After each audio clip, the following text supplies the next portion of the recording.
রাষ্ট্রপতি নির্বাচনে ভোট গ্রহণে ডাকা হয়েছে সংসদের বৈঠক। ইসির প্রজ্ঞাপন জারি, দলের বাইরে ভোট দিলে পদ বাতিল, হুঁশিয়ারি চিফ হুইপের। সমৃদ্ধ রাষ্ট্র গড়তে জনগণকে অর্থনৈতিকভাবে শক্তিশালী হতে হবে বললেন প্রধানমন্ত্রী। দেশীয় বিনিয়োগকারীদের উৎসাহিত করতে নানা উদ্যোগ। সরকারের নাম ভাঙিয়ে ব্যবসা চলবে না জানালেন অর্থমন্ত্রী। পণ্য খালাসে দীর্ঘসূত্রতা কমিয়ে বন্দর ব্যবস্থাপনায় গতি ফেরানোর তাগিদ। এবং মানবতা বিরোধী অপরাধ মামলায় সিরিয়ার সাবেক প্রেসিডেন্ট বাশারের মৃত্যুদণ্ড। গৃহযুদ্ধে ৫ লাখ মানুষকে পূর্ব পরিকল্পিতভাবে হত্যার অভিযোগ।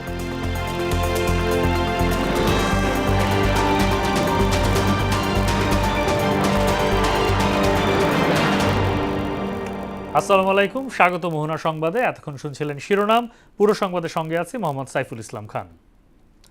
রাষ্ট্রপতি নির্বাচনে ভোট গ্রহণের জন্য ২০ অগস্ট জাতীয় সংসদের বৈঠক ডাকা হয়েছে। স্পিকারের সঙ্গে আলোচনাক্রমে প্রধান নির্বাচন কমিশনার, সিইসি ও রাষ্ট্রপতি নির্বাচনে নির্বাচনী কর্তা এএমএম নাসির উদ্দিন ওই দিন বেলা ২টায় বৈঠক আহ্বান করেছেন। মঙ্গলবার ইসি সচিবালয়ে জ্যেষ্ঠ সচিব আখতার আহমেদের সই করা এ সংক্রান্ত প্রজ্ঞাপন জারি করা হয়েছে। রাষ্ট্রপতি নির্বাচন আইনে বলা আছে, সংসদ অধিবেশনের বাইরে অন্য কোনো সময় রাষ্ট্রপতি নির্বাচনের প্রয়োজন হলে স্পিকারের সঙ্গে আলোচনা করে ভোটের দিন ঠিক করবে নির্বাচন কমিশন।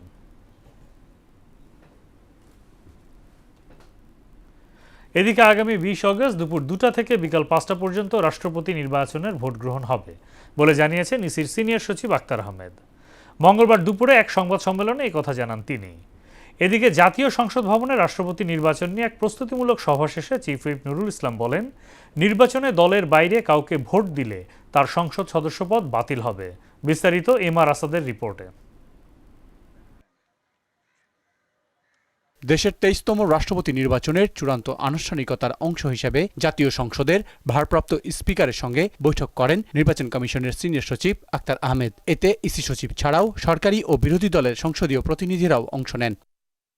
এতে জাতীয় সংসদের চিফ হুইপ নুরুল ইসলাম মনি বলেন, দলীয় সিদ্ধান্তের বাইরে কেউ ভোটাধিকার প্রয়োগ করলে তার সংসদ সদস্য পদ থাকবে না। আমাদের বিএনপি দলীয় প্রার্থী আমরা এখনো সিদ্ধান্ত ফাইনাল করিনি। মাননীয় প্রধানমন্ত্রী তিনি ঘোষণা করবেন। আমাদের দলের থেকে তাকে দায়িত্ব দেওয়া হয়েছে, তিনি সিদ্ধান্ত গ্রহণ করবেন। এদিকে বৈঠক শেষে নির্বাচন কমিশনে রাষ্ট্রপতি নির্বাচনের সার্বিক প্রস্তুতির কথা জানান ইসি সিনিয়র সচিব আখতার আহমেদ।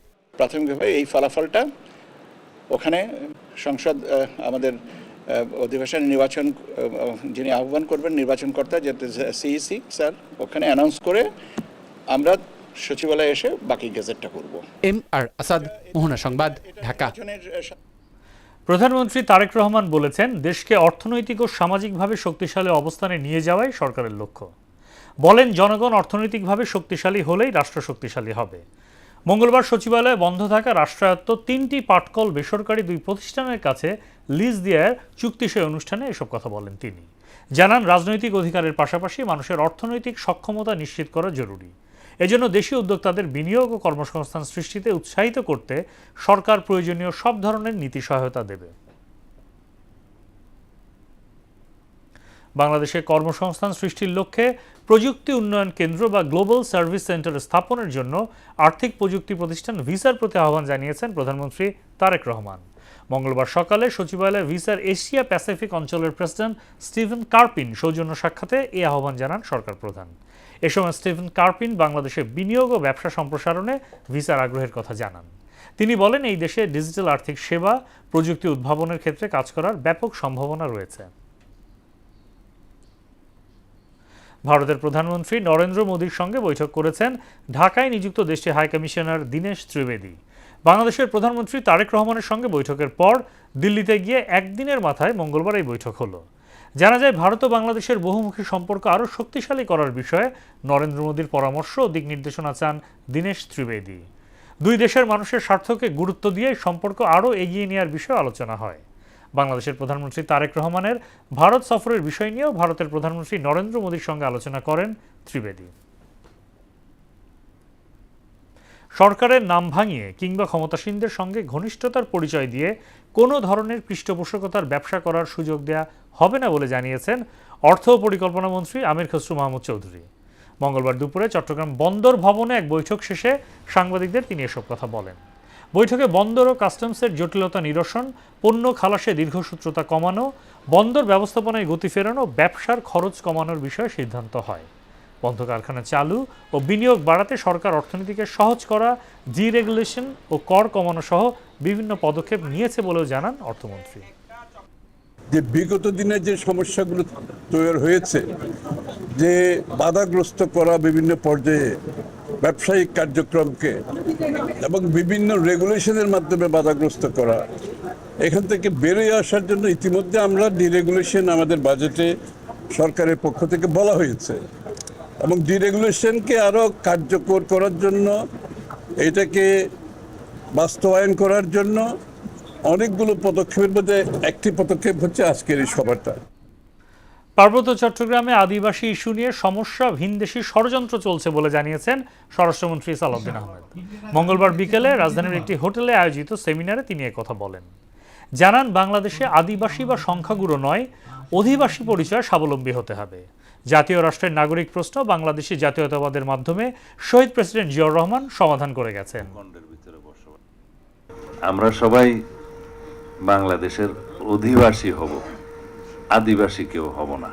এখানে সব সিটিজেনের সমান রাইট এবং বাংলাদেশের সকল ধর্মীয়, সকল বর্ণের, সকল সংস্কৃতির, সকল ভাষাভাষীর সবাই আমরা বাংলাদেশি সিটিজেন এবং সিটিজেন হিসেবে কনস্টিটিউশনাল রাইট আমাদের সমান।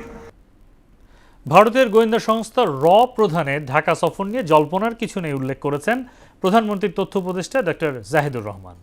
বলেন, এটি নিয়মিত কার্যক্রমের অংশ। মঙ্গলবার সকালে সচিবালয়ে তিনি জানান, অতীতের মতো ভারতীয় কোনো সংস্থাকে বাংলাদেশে কাজ করতে দেওয়া হবে না। ক্রিকেটার সাকিব আল হাসান দেশে ফিরলে নিরাপত্তার শঙ্কা নেই জানিয়ে ডাক্তার জাহিদ বলেন, শেখ হাসিনা ফিরলেও পূর্ণ নিরাপত্তায় বিচার কাজ চলবে। শামীউজ্জামান চৌধুরীর রিপোর্ট। ছাত্র জনতার গণঅভ্যুত্থানের মুখে দেশ ছেড়ে ভারতে পালিয়ে যান ক্ষমতাচ্যুত প্রধানমন্ত্রী শেখ হাসিনা। সম্প্রতি সেখানে তার সংবাদ সম্মেলনের পর বেশ কড়া প্রতিবাদ জানিয়েছিল বাংলাদেশ। মঙ্গলবার সচিবালয়ে প্রধানমন্ত্রীর তথ্য উপদেষ্টা ডাক্তার জাহিদুর রহমানের ব্রিফিংয়ে প্রাধান্য পায় ঢাকা দিল্লি সম্পর্কে নানা দিক। তিনি বলেন, শেখ হাসিনার আমলের মতো ভারতের কোনো সংস্থা বা প্রতিষ্ঠানকে বাংলাদেশে কাজ করতে দেয়া হবে না। বলেন, দুদেশের সম্পর্ক হবে সমতার ভিত্তিতে। ভারতের কোনো সংস্থা, কোনো প্রতিষ্ঠান আগে যেভাবে বাংলাদেশে কাজ করেছে, আমি হাসিনার আমলের কথা বলছি, যে ধরনের অ্যাটিটিউড করেছে সেটা হতে পারবে না। আমরা আলাপ করছি সেটা। দেশটির গোয়েন্দা সংস্থা রয়ের প্রধান পরাগ জৈনের বাংলাদেশ সফর প্রসঙ্গেও কথা বলেন তিনি।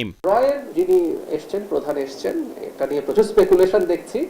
তিনি চায়না থেকে ঢাকায় এসছেন, তো এটা তার এক ধরনের সফর এবং আমাদের যে কাউন্টার পার্ট আছে তার সাথে বসবে। এক প্রশ্নের জবাবে তথ্য উপদেষ্টা বলেন, শেখ হাসিনা দেশে ফিরলে পূর্ণ নিরাপত্তার সঙ্গে বিচার কাজ চলবে। নিরাপত্তা ইস্যুতে ক্রিকেটার সাকিব আল হাসানও অহেতুক উদ্বেগ প্রকাশ করেছেন। সাকিব আল হাসান যদি দেশে আসেন, আপনার কি মনে হয় উনি নিরাপত্তাহীন থাকবেন? ভালো খেলোয়াড় হতে পারেন, উনি একজন নষ্ট পচে যাওয়া মানুষ।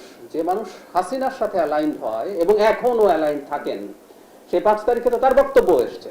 হাসিনাও যদি বাংলাদেশে আসেন, উনি তো বলছেন ডিসেম্বরে আসবেন, আমি বহুবার বলেছি, তিনি যদি আসেন পূর্ণ নিরাপত্তার সাথে তিনি আসবেন, পূর্ণ নিরাপত্তার সাথে তিনি বিচারিক প্রক্রিয়ায় যাবেন। জুলাই গণঅভ্যুত্থান জাদুঘরে ফেলানির স্মৃতিচিহ্ন না রাখার কারণও ব্যাখ্যা করেন তিনি। সীমান্ত হত্যা কি এক্সক্লুসিভলি ওই সরকারের সময়ের ঘটনা? 2 দিন আগেও কিন্তু একটা সীমান্ত হত্যা হয়েছে। সীমান্ত হত্যা বাংলাদেশের একটা কন্টিনিউয়াসলি ঘটে যাওয়া একটা ঘটনা। কাউকে বিশেষ সুবিধা না দিয়ে নতুন জ্বালানি নীতিমালা তৈরির উদ্যোগ নেওয়া হয়েছে বলেও জানান ডাক্তার জাহিদুর রহমান। নিরাপদ জ্বালানি তেল সরবরাহ নিশ্চিত করতে বেসরকারি পর্যায়ে পরিশোধিত জ্বালানি আমদানি পূর্বক। শামীমুজ্জামান চৌধুরী, মোহনা সংবাদ, ঢাকা। একটি গোষ্ঠী শেখ হাসিনার মতো আবারও মুক্তিযুদ্ধের ইতিহাস বিকৃতির চেষ্টা করছে বলে অভিযোগ করলেন প্রধানমন্ত্রীর রাজনৈতিক উপদেষ্টা রুহুল কবির রিজভী। মঙ্গলবার সকালে মুক্তিযুদ্ধ প্রজন্ম দলের প্রতিবাদ মিছিল শেষে তিনি একথা বলেন। মুক্তিযুদ্ধের চেয়ে 24-এর পাল্লা ভারী দেখানোকে উদ্দেশ্যমূলক চক্রান্ত হিসেবে উল্লেখ করেন রিজভী। বিরোধী দল শেখ হাসিনার ভাষায় কথা বলছে বলেও এ সময় তিনি অভিযোগ করেন। শেখ হাসিনার মতো ইতিহাস বিকৃত করার জন্য নানা কায়দা কানুন করছে, নানাভাবে তারা আগ্রাসন চালাচ্ছে দেশের ভিতরেই। আজকে সেই ইতিহাসকে কলঙ্কিত করার চেষ্টা করছেন, ছোট করার চেষ্টা করছেন, আন্ডার এস্টিমেট করার চেষ্টা করছেন। কারা? যারা সেই দিন স্বাধীনতার বিরোধিতা করেছেন। জুলাই গণ অভ্যুত্থানের সময় আন্দোলনকারীদের বাড়ি ঘর ও ব্যবসা প্রতিষ্ঠানে আগুন দেওয়ার নির্দেশ সংক্রান্ত শেখ হাসিনা, ওবায়দুল কাদের ও হাসান মাহমুদের কথোপকথনের অডিও আন্তর্জাতিক অপরাধ ট্রাইব্যুনাল 2-এ প্রমাণ হিসেবে উপস্থাপন করেছে প্রসিকিউশন। মূলত সে সময় অগ্নিকাণ্ড সহিংসতার ঘটনা আন্দোলনকারীদের উপর দায় দেওয়া হলেও এর অনেক ঘটনায় যে তৎকালীন সরকার দ্বারাই ঘটেছে এর স্পষ্ট প্রমাণ সেই কল রেকর্ড, এমনটাই দাবি করেছে প্রসিকিউশন। আরও জানাচ্ছেন মুদাসির আলী। ওরা আগুন দিচ্ছে, ওদের বাড়ি ঘর আছে না, এখন আর বসে থাকার সময় নেই। আমাদেরও বাড়ি ঘরে আগুন দিচ্ছে, ওদের বাড়ি ঘরে আগুন পাবলিক দিলে ওদের ব্যবসা প্রতিষ্ঠান কি কি আছে খুঁজে বার করে। আজকে তাদের একটাই কাজ, সব জায়গায় বসে থাকবে আর খালি আগুন দেবে। এভাবেই তৎকালীন সরকার প্রধান শেখ হাসিনা তার দলের লোকদেরকে সহিংস পদক্ষেপ নিতে সরাসরি নির্দেশ দেন। যে কোনো সহিংসতা কিংবা বিশৃঙ্খলা মোকাবিলায় আইনি পদক্ষেপ নেয়ার বদলে নিজ দলের লোকদেরকে লেলিয়ে দেন অগ্নিকাণ্ড ঘটাতে। আন্তর্জাতিক অপরাধ ট্রাইব্যুনাল 2-এ ওবায়দুল কাদের, আরাফাত সহ কার্যক্রম নিষিদ্ধ আওয়ামী লীগ এবং এর অঙ্গ সংগঠনের 7 জনের বিরুদ্ধে জুলাই আন্দোলনে মানবতাবিরোধী অপরাধ মামলায় যুক্তিতর্ক উপস্থাপনে কল রেকর্ড শোনানো হয়। এর মধ্য দিয়ে জুলাই আন্দোলনে শেখ হাসিনা এক বড় বিপর্যয় ডেকে আনেন বলে জানান প্রসিকিউটর গাজী MH তামিম। একটা সরকার প্রধান এবং একটা রাজনৈতিক দলের সর্বোচ্চ ক্ষমতায় বসে যদি কোনো ব্যক্তি তার সাবঅর্ডিনেটদেরকে, তার নেতাকর্মীদেরকে অন্যদের বাড়িঘরে এবং ব্যবসা প্রতিষ্ঠানে আগুন লাগানোর নির্দেশনা দেয়, তাহলে এটা কত বড় দুর্ঘটনা ঘটতে পারে, যেটা আমরা জুলাই অভ্যুত্থানে দেখেছি। আমাদেরকে বোঝানো হয়েছে যে এগুলো হলো আন্দোলনকারীরা করছে, কিন্তু এই সকল কল রেকর্ড থেকে দেখা যায় যে এই সকল অগ্নিসংযোগ ছিল সরকারের পরিকল্পনার অংশ। সে সময় ওবায়দুল কাদের শেখ হাসিনার আদেশ দলের লোকদের মধ্যে সমন্বয় করতেন বলে জানান তিনি। তৎকালীন প্রধানমন্ত্রীর আদেশে তৎকালীন সেতুমন্ত্রী ওবায়দুল কাদের আওয়ামী লীগ, ছাত্রলীগ, যুবলীগ নেতাকর্মীদের নির্দেশ দিয়ে এই আন্দোলনকারীদের বা সাধারণ মানুষদের বাড়িঘরে অগ্নিসংযোগ করেছিলেন। এসব কল রেকর্ডের মধ্য দিয়ে আসামিদের বিরুদ্ধে অপরাধ প্রমাণে সফল হবে প্রসিকিউশন, এমনটাই প্রত্যাশা প্রসিকিউটর তামিমের। প্রত্যেকটি আসামির বিরুদ্ধে সন্দেহাতীতভাবে এই মামলা প্রমাণ করতে সক্ষম হয়েছে। মুদাসসির আলী, মোহনা সংবাদ, ঢাকা। জ্বালানি খাতে বেসরকারি বিনিয়োগ নিয়ে সরকার আগ্রহী বলে জানিয়েছেন বিদ্যুৎ ও জ্বালানি মন্ত্রী ইকবাল হাসান মাহমুদ টুকু। মঙ্গলবার সকালে রাজধানীতে এক সেমিনারে তিনি বলেন, ত্রুটিপূর্ণ LNG টার্মিনাল ফের 3 দিন বন্ধ রাখতে হবে, ফলে সংকটে আবারও ভোগান্তি হতে পারে। অনুষ্ঠানে বিদ্যুৎ প্রতিমন্ত্রী জানান, জ্বালানির চাহিদা ও যোগানে বিস্তর ফারাক থাকায় রাতারাতি সংকট সমাধান সম্ভব নয়। এজন্য নবায়নযোগ্য জ্বালানিকে প্রাধান্য দেওয়ার তাগিদ দেন বিশেষজ্ঞরা। মনিরুল ইসলামের প্রতিবেদন। পতিত সরকারের নজিরবিহীন লুটপাটে ভুগছে দেশের জ্বালানি খাত। এর মাঝে তীব্র হয়েছে সব ধরনের জ্বালানির সংকট। পরিস্থিতি সামাল দিতে খাতটিকে সমৃদ্ধ করতে চায় সরকার। এমন বাস্তবতায় জ্বালানির সংকট, সম্ভাবনা এবং সমাধানে সেমিনারের আয়োজন করে এনার্জি রিপোর্টার্স ফোরাম। এতে বিশেষজ্ঞরা বলেন, বিদ্যুৎ ও জ্বালানি খাতে এখনো ভুল পথেই হাঁটছে সরকার। নবায়নযোগ্য জ্বালানি প্রকল্প ও মার্চেন্ট পাওয়ার নীতিতে নানান ত্রুটি আছে। চলছে অপরিকল্পিত বিদ্যুৎ কেন্দ্র। প্রাইসিং না করেই আমরা বিদ্যুৎ সমস্যা, জ্বালানি সমস্যা সমাধান করে ফেললাম। ঘোড়ার আগে গাড়ি দৌড়ে দিলাম। এই খাতে 65% আমদানি নির্ভরতা কমাতে অভ্যন্তরীণ উৎস এবং নবায়নযোগ্য জ্বালানিকে প্রাধান্য দেওয়ার তাগিদ দেন বক্তারা। এনার্জি এফিসিয়েন্সিকে সাংঘাতিক প্রাধান্য দিতে হবে, রিনিউয়েবলকে প্রাধান্য দিতে হবে, গ্যাস এক্সপ্লোরেশনকে প্রাধান্য দিতে হবে। Renewable will not give the full solution for Bangladesh. আমাদের ইম্পোর্ট ডিপেন্ডেন্সি থেকে কোনো মুক্তি নাই। বিদ্যুৎ প্রতিমন্ত্রী বলেন, নানান বাস্তবতায় রাতারাতি জ্বালানি সংকট নিরসন সম্ভব নয়, তাই সরকারকে বহুমুখী নীতিতেই হাঁটতে হচ্ছে। 10,000 মেগাওয়াট বিদ্যুৎ আমরা উৎপাদন করতে পারি, সে ব্যাপারে আমরা প্রস্তুতি গ্রহণ করছি। এটা হয়তো বা 40-60% রুফটপ থেকে হবে, 40-60% হয়তো বা ল্যান্ড বেস থেকে হবে। আর বিদ্যুৎ ও জ্বালানি মন্ত্রী বলেন, পুরো সক্ষমতায় ফেরাতে কক্সবাজারের ভাসমান LNG টার্মিনাল ফের বন্ধ রাখতে হবে। আর একটা বয়লার চালু হবে, চালু হওয়ার পরে 72 ঘন্টা আমরা বন্ধ রাখবো, এই সময়টা কখন ঠিক করবো, এইটাই নিয়ে আমরা এখন চিন্তায় আছি। মনিরুল ইসলাম, মোহনা সংবাদ, ঢাকা। এমপিওভুক্ত শিক্ষকদের নিয়োগ নিয়ে বিভ্রান্তি ছড়ানো হচ্ছে বলে অভিযোগ করেছেন শিক্ষামন্ত্রী আ.ন.ম এহসানুল হক মিলন। তিনি বলেন, ম্যানেজিং কমিটির মাধ্যমে শিক্ষক নিয়োগ দেওয়ার বিষয়ে চূড়ান্ত কোনো সিদ্ধান্ত হয়নি। মঙ্গলবার দুপুরে কৃষি গবেষণা কাউন্সিল আয়োজিত এক অনুষ্ঠানে এসব কথা বলেন মন্ত্রী। এসএসসি রেজাল্ট প্রসঙ্গে বলেন, ফল কমে যাওয়াকে নেতিবাচকভাবে দেখলে চলবে না। এর মাধ্যমে শিক্ষা ব্যবস্থার দুর্বলতা চিহ্নিতের সুযোগ তৈরি হয়েছে। এমদাদুল হক খানের প্রতিবেদন। শক্তিশালী অর্থনীতির জন্য শিক্ষা, দক্ষতা, ভাষা এবং বৈশ্বিক গতিশীলতা শীর্ষক আলোচনা সভার আয়োজন করে ইআরআই। শিক্ষা ব্যবস্থায় দীর্ঘদিনের দুর্বলতা কাটাতে গবেষণা ও বিশেষজ্ঞদের পরামর্শকে গুরুত্ব দেওয়ার কথা জানান শিক্ষামন্ত্রী এহসানুল হক মিলন। আমাদের অনারেবল প্রাইম মিনিস্টার, আমার মনে হয় তিনি সবচেয়ে বেশি কাজ করছেন এই মন্ত্রণালয়কে নিয়ে। প্রতিনিয়তই এই মন্ত্রণালয়ের গবেষণা, চিন্তা, চেতনা, ভাবনা, এই মন্ত্রণালয় কীভাবে উন্নীতকরণ করা যায়, সেই জন্য তিনি তো অলরেডি বাজেট অ্যালোকেশনের ব্যাপারে আমাদেরকে বলেই দিয়েছেন যে আরো go up to 5% of GDP. এবারের এসএসসি পরীক্ষার ফল প্রসঙ্গে তিনি বলেন, ফলাফল কৃত্রিমভাবে ভালো দেখানোর চেয়ে শিক্ষার্থীদের প্রকৃত অবস্থান জানা বেশি জরুরি। এতে শিক্ষা ব্যবস্থার প্রকৃত অবস্থা বোঝা যাবে।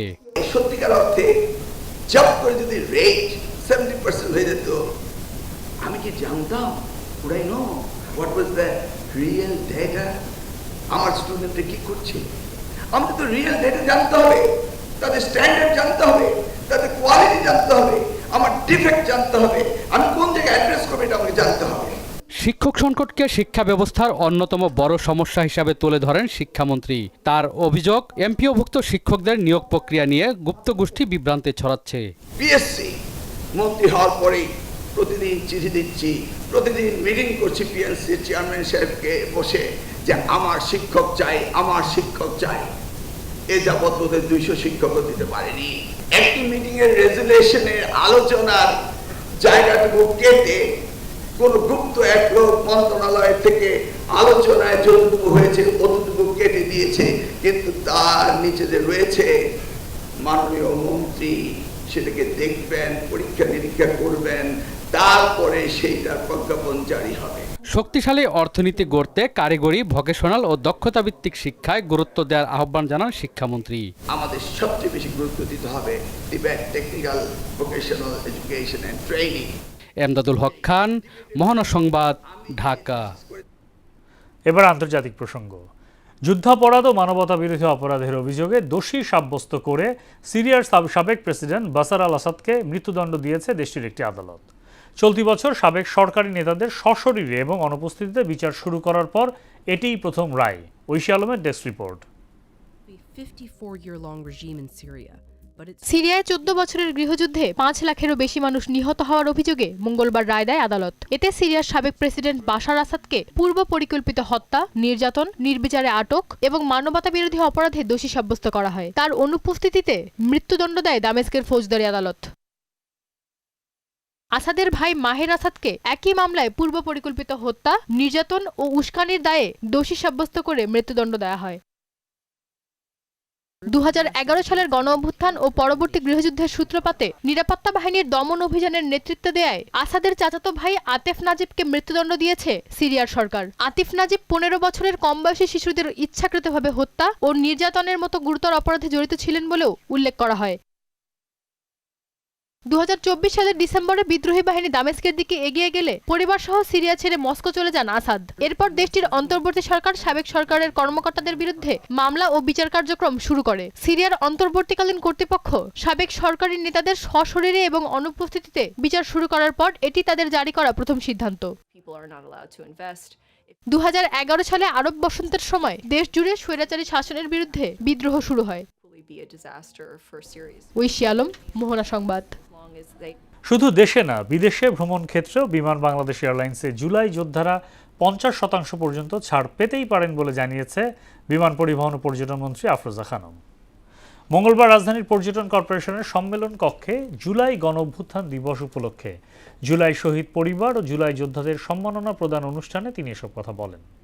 36শে জুলাইকে স্মরণীয় করে রাখার জন্য পর্যটন কর্পোরেশনের হোটেলগুলোতে 36% ডিসকাউন্ট দেওয়া হবে জুলাই যোদ্ধাদের।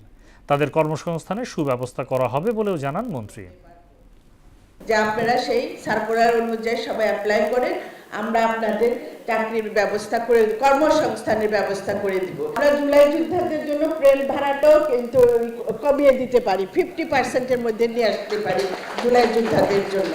তা আমাদের সবারই চেষ্টা থাকবে দেশের মানুষের পাশে দাঁড়ানো, দেশের জন্য কাজ করা।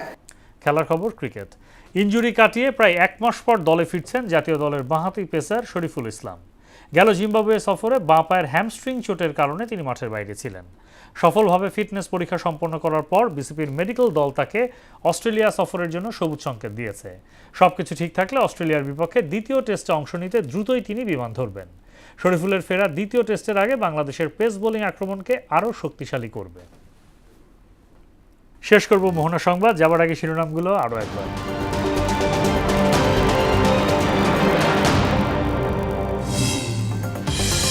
রাষ্ট্রপতি নির্বাচনে ভোট গ্রহণে ডাকা হয়েছে সংসদের বৈঠক।